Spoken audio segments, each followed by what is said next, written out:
તો આ તરફ ગુજરાત યુનિવર્સિટી ફરી વિવાદમાં આવી છે। જીસીસીઆઈની જાણ બહાર નિમણૂક કરાતા વિવાદ। જીસીસીઆઈના કોટામાં ભાજપ નેતાની નિમણૂકથી વિવાદ સર્જાયો। મનન દાણીની એક્ઝિક્યુટિવ કાઉન્સિલમાં નિમણૂક। મનન દાણીની મેમ્બર તરીકે નિમણૂકની જાણ ન કરાઈ। જીસીસીઆઈએ ગુજરાત યુનિવર્સિટીને પત્ર લખ્યો છે। અમે આવા કોઈ નામની ભલામણ કરી જ નથી તેવું જીસીસીઆઈનું કહેવું છે। કશ્યપ અમારી સાથે જોડાઈ ગયા છે। કશ્યપ, શું વિગતો સામે આવી રહી છે આ વિવાદ અંગે? ગુજરાત યુનિવર્સિટી ફરી એક વખત વિવાદમાં આવી છે, કારણ કે જીસીસીઆઈના કોટામાં એક્ઝિક્યુટિવ કાઉન્સિલમાં મેમ્બર તરીકે ભાજપ પ્રદેશના સોશિયલ મીડિયાના કન્વીનર મનન દાણીની નિમણૂક છે તે કરવામાં આવી છે અને આ નિમણૂક છે તે જીસીસીઆઈના કોટામાં કરવામાં આવી છે। બીજી તરફ આ સમગ્ર મામલાની જાણ જીસીસીઆઈને થતા જીસીસીઆઈ દ્વારા યુનિવર્સિટીને એક પત્ર લખવામાં આવ્યો છે અને કહેવામાં આવ્યું છે કે આવા કોઈ નામની ભલામણ અમારા જીસીસીઆઈ તરફથી કરવામાં નથી આવી।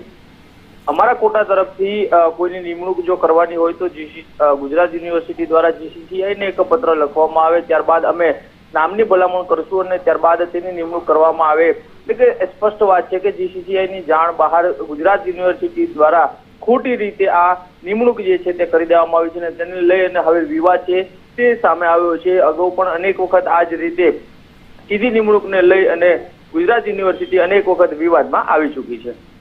આભાર તમામ વિગતો માટે।